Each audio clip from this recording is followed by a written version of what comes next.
જો આ કેબલ બધું વહી ગયું ને એમાં રબડ બધું ઉખડી ગયું સમજ્યા અને આ હસ્તી ની બધું પડી ગયું તું આ બધું હાથી તાકાત કરીને કાઢી લીધું હોય અને કેબલ બધું ઉઘાડો થઈ ગયો હોય લુગડા વગરનો હું કેવું પંકજભાઈ રામ રામ ને સીતારામ મિત્રો કઈ કે મોટર કાઢી વેરી છે અમે બહાર કાઢી તો દેખાડી બાંબો હા બાંબો દેખાડી હમણાં બહાર કાઢી એટલે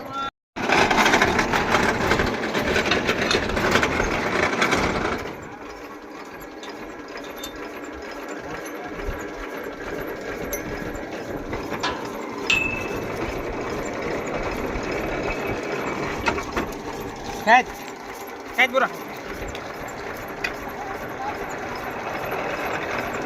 મોઢું જોતો ચાલે